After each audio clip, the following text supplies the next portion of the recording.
ನಮಸ್ಕಾರ ವೀಕ್ಷಕರೇ, ನಮ್ಮ ಚಾನಲ್ಗೆ ಇನ್ನೂ ಕೂಡ ಯಾರೆಲ್ಲ ಸಬ್ಸ್ಕ್ರೈಬ್ ಆಗಿಲ್ಲ ಸಬ್ಸ್ಕ್ರೈಬ್ ಮಾಡ್ಕೊಳ್ಳಿ. ನಾವು ಮಾಡುವ ಪ್ರತಿಯೊಂದು ವಿಡಿಯೋನು ಕೂಡ ನಿಮಗೆ ನೋಟಿಫಿಕೇಶನ್ ಬರ್ತದೆ. ಕಾಕುಸ್ಥವರ್ಮನ ಬಗ್ಗೆ ನೋಡುವುದಾದರೆ, ಕಾಕುಸ್ಥವರ್ಮ ಒಬ್ಬ ಕದಂಬ ರಾಜವಂಶದ ಮೂರನೇ ದೊರೆ. ಭಗೀರಥ ರಾಜನಿಗೂ ಕೂಡ ಜನಿಸಿದರು. ಅವರ ತಂದೆಯ ಮರಣದ ನಂತರ ಕಾಕುಸ್ಥವರ್ಮನ ಹಿರಿಯ ಸಹೋದರ ರಘು ಕದಂಬ ರಾಜ್ಯದ ಸಿಂಹಾಸನವನ್ನು ವಹಿಸಿಕೊಂಡನು. ನಂತರ ಕಾಕುಸ್ಥವರ್ಮ ಯುವರಾಜ ಅಥವಾ ಯುವರಾಜನಾಗಿ ಅಧಿಕಾರವನ್ನು ವಹಿಸಿಕೊಂಡರು. ಇನ್ನು ಕಾಕುಸ್ಥವರ್ಮ ಉತ್ತರಾಧಿಕಾರಿಯಾಗಿ ಆಸ್ಥಾನದಲ್ಲಿದ್ದು ಬಹುಶಃ ಫಲಶೀಲಕದಲ್ಲಿ ಇಂದಿನ ಅರಸಿಯವರು ಭೂದಾನಗಳನ್ನು ಕೂಡ ನೀಡುತ್ತಿದ್ದರು ಎಂದು ತಿಳಿದು ಬಂದಿದೆ. ಇನ್ನು ಕಾಲಕ್ರಮೇಣ ಅವರು ತಮ್ಮ ಸಹೋದರನ ನಂತರ ಕದಂಬ ಸಿಂಹಾಸನವನ್ನು ಕೂಡ ಏರಿದ್ದರು.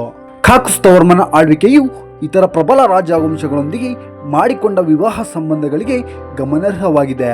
ಮುಖ್ಯವಾಗಿ ಕಾಕುಸ್ಥವರ್ಮನು ತನ್ನ ಒಬ್ಬ ಹೆಣ್ಣು ಮಗಳನ್ನು ಗುಪ್ತ ಕುಟುಂಬಕ್ಕೆ ಮದುವೆ ಮಾಡಿ ಕೊಟ್ಟಿದ್ದನು. ಹಾಗೂ ಕಾಕುಸ್ಥವರ್ಮನು ತನ್ನ ಮತ್ತೊಬ್ಬ ಹೆಣ್ಣು ಮಗಳನ್ನು ವಾಕಟಕ ರಾಜಕುಮಾರ ನರೇಂದ್ರ ಸೇನನಿಗೆ ಮದುವೆ ಮಾಡಿಕೊಟ್ಟಿರುವ ಕೂಡ ಸಾಧ್ಯತೆಯೂ ಹೆಚ್ಚಿದೆ. ಏಕೆಂದರೆ ವಾಕಟಕ ದಾಖಲೆಗಳು ನರೇಂದ್ರ ಸೇನನ ಪತ್ನಿ ಅಜ್ಜಿತಾ ಭಟ್ಟಾರಿಕಳನ್ನು ಕುಂತಲ ದೇಶದ ರಾಜಕುಮಾರಿ ಎಂದು ಕೂಡ ವಿವರಿಸುತ್ತವೆ. ಇದು ಬಹುಶಃ ಕದಂಬ ರಾಜವಂಶಕ್ಕೆ ಅನುರೂಪವಾಗಿದೆ. ಆದಾಗ್ಯೂ ಕಾಕುಸ್ಥವರ್ಮನು ಒಬ್ಬ ಮಹಾ ನಿರ್ಮಾಣಕಾರ ಮತ್ತು ಜಾತ್ಯತೀತ ವಾಸ್ತುಶಿಲ್ಪ ಹಾಗೂ ಧಾರ್ಮಿಕ ಕಾರಣಗಳ ಕಟ್ಟ ಪೋಷಕನಾಗಿದ್ದನಂತೆ ಎಂದು ಕಂಡುಬರುತ್ತದೆ. ಏಕೆಂದರೆ ಗೋಪುರಗಳಿಂದ ಅಲಂಕರಿಸಲ್ಪಟ್ಟ ಹಲವಾರು ಅರಮನೆಗಳನ್ನು ಅವನು ಹೊಂದಿದ್ದನೆಂದು ಕೂಡ ವಿವರಿಸಲಾಗಿದೆ.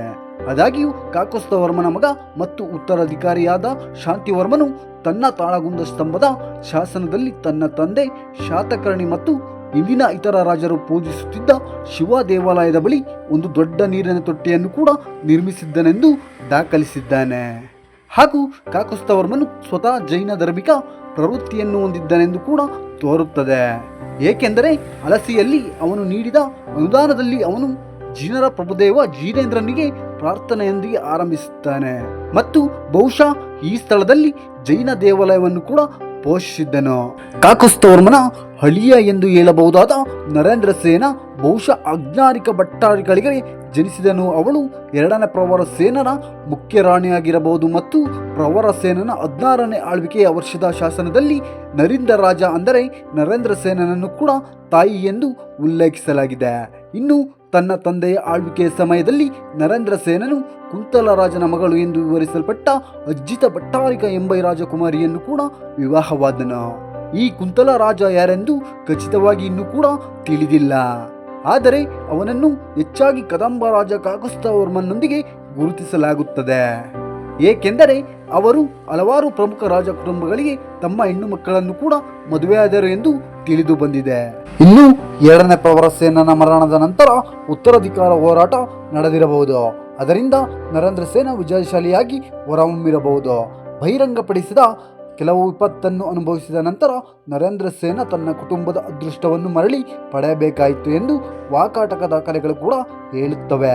ಇದನ್ನು ಹಲವಾರು ಇತಿಹಾಸಕಾರರು ತಮ್ಮ ತಂದೆಯ ಮರಣದ ನಂತರ ಈ ಉತ್ತರಾಧಿಕಾರದ ಯುದ್ಧವನ್ನು ಉಲ್ಲೇಖಿಸುತ್ತಾರೆ ಎಂದು ಕೂಡ ವ್ಯಾಖ್ಯಾನಿಸಿದ್ದಾರೆ. ಆದಾಗ್ಯೂ ಎಎಸ್ ಅಲ್ಟೇಕರ್ ವಾದಿಸುವ ಪ್ರಕಾರ ದಾಖಲೆಗಳು ಕೂಡ ಬದಲಾಗಿ ಬಸ್ತರ್ ಪ್ರದೇಶದ ನಳರಾಜ ಭವದತ್ತವರ್ಮನ್ ವಾಕಾಟಕ ಸಾಮ್ರಾಜ್ಯದ ಮೇಲೆ ಆಕ್ರಮಣ ಮಾಡಿದನೆಂದು ಕೂಡ ತಿಳಿದು ಬಂದಿದೆ. ಈ ರಾಜ ವಿಭರ್ಧಕ ಆಳಕ್ಕೆ ನುಗ್ಗಿ ಹಿಂದಿನ ವಾಕಾಟಕ ರಾಜಧಾನಿಯಾದ ನಂದಿವರ್ಧನವನ್ನು ಆಕ್ರಮಿಸಿಕೊಂಡನೆಂದು ಕೂಡ ತಿಳಿದು ಬಂದಿದೆ. ಇನ್ನು ಭವದತ್ತವರ್ಮನ್ ಮರಣದ ಸ್ವಲ್ಪ ಸಮಯದ ನಂತರ ನರೇಂದ್ರ ಸೇನನು ತನ್ನ ರಾಜ್ಯದಿಂದ ನಳರನ್ನು ಕೂಡ ಯಶಸ್ವಿಯಾಗಿ ಓಡಿಸಿದನು. ನಂತರ ನರೇಂದ್ರ ಸೇನನ ಮಗ ಮತ್ತು ಉತ್ತರಾಧಿಕಾರಿ ಎರಡನೇ ಪೃಥ್ವಿಷಣರ ಶಾಸನಗಳು ನರೇಂದ್ರ ಸೇನನ ಅಧಿಕಾರವನ್ನು ಕೂಡ ಕೋಸಲ ಮೇಖಲ ಮತ್ತು ಮಾಳವ ಆಡಳಿತಗಾರರು ಕೂಡ ಒಪ್ಪಿಕೊಂಡಿದ್ದಾರೆಂದು ಕೂಡ ಪ್ರತಿಪಾದಿಸುತ್ತವೆ. ಇನ್ನೂ ಅನೇಕ ಇತಿಹಾಸಕಾರರು ಈ ಹೇಳಿಕೆಯನ್ನು ಖಾಲಿ ಹಿಗ್ಗಳಿಕೆ ಅಥವಾ ಉತ್ಪ್ರೇಕ್ಷೆ ಎಂದು ಕೂಡ ಪರಿಗಣಿಸುತ್ತಾರೆ. ಆದರೆ ನರೇಂದ್ರ ಸೇನನು ವಾಕಾಟಕ ಪ್ರಭಾವದ ಕ್ಷೇತ್ರವನ್ನು ಬಹಳವಾಗಿ ಕೂಡ ವಿಸ್ತರಿಸಿದ್ದಿರಬಹುದು ಎಂದು, ಆಗ ಉತ್ತರ ಭಾರತದಲ್ಲಿ ಪ್ರಾಬಲ್ಯ ಹೊಂದಿದ್ದ ಗುಪ್ತ ಸಾಮ್ರಾಜ್ಯದ ಆಕ್ರಮಣಕಾರಿ ಗುಣದಂಡುಗಳೊಂದಿಗೆ ಯುದ್ಧದಲ್ಲಿ ಸಿಲುಕಿಕೊಂಡಿತ್ತು. ಇದು ವಾಕಾಟಕರನ್ನು ಮಧ್ಯ ಭಾರತಕ್ಕೆ ವಿಸ್ತರಿಸಲು ಕೂಡ ಮುಕ್ತಗೊಳಿಸಿತು. ಇನ್ನು ನಳರ ವಿರುದ್ಧ ನರೇಂದ್ರ ಸೇನನ ಯುದ್ಧವನ್ನು ನಡೆಸುವುದರಿಂದ ವಾಕಾಟಕರ ಅಧಿಕಾರವು ಮತ್ತಷ್ಟು ಕೂಡ ವಿಸ್ತರಿಸಲ್ಪಟ್ಟಿರಬಹುದು. ಹಾಗೂ ವಿಶೇಷವಾಗಿ ಇಂದಿನ ಛತ್ತೀಸ್ಗಢದ ಸುತ್ತಮುತ್ತಲಿನ ಪ್ರದೇಶದಲ್ಲಿ ನರೇಂದ್ರ ಸೇನನನ್ನು ನಳ ತಾಯ್ನಾಡಿನ ಮೇಲೆ ಆಕ್ರಮಣ ಮಾಡಿ ಅವರ ರಾಜಧಾನಿಯನ್ನು ಲೂಟಿ ಮಾಡಿರಬಹುದು. ಏಕೆಂದರೆ ಬೌದ್ಧವರ್ಮನ ಸಹೋದರ ಮತ್ತು ಉತ್ತರಾಧಿಕಾರಿ ಸ್ಕಂದವರ್ಮನ್ ತನ್ನ ಕುಟುಂಬದ ಸಂಪತ್ತನ್ನು ಮರಳಿ ಪಡೆದಿದ್ದಾನೆ ಮತ್ತು ತನ್ನ ರಾಜಧಾನಿಯನ್ನು ಪುನಃ ಜನಸಂಖ್ಯೆ ಮಾಡಬೇಕಾಯಿತು ಎಂದು ಕೂಡ ಹೇಳಲಾಗುತ್ತದೆ ವೀಕ್ಷಕರೇ. ಹೌದು, ಬನವಾಸಿ ಕದಂಬರ ಮುಂದಿನ ಸಂಚಿಕೆಯು ಮುಂದಿನ ದಿನಗಳಲ್ಲಿ ಪ್ರಸಾರವಾಗುತ್ತದೆ ವೀಕ್ಷಕರೇ. ದಯವಿಟ್ಟು ಇನ್ನೂ ಕೂಡ ನಮ್ಮ ಚಾನಲ್ಗೆ ಯಾರೆಲ್ಲ ಸಬ್ಸ್ಕ್ರೈಬ್ ಆಗಿಲ್ಲ ಅಂದರೆ ಸಬ್ಸ್ಕ್ರೈಬ್ ಮಾಡ್ಕೊಳ್ಳಿ, ಹಾಗೆ ಲೈಕ್ ಮಾಡೋದು ಮರಿಬೇಡಿ, ಹಾಗೆ ಶೇರ್ ಮಾಡಿ ಅಂತ ಹೇಳ್ತಾ ನೆಕ್ಸ್ಟ್ ವಿಡಿಯೋದಲ್ಲಿ ಸಿಗೋಣ.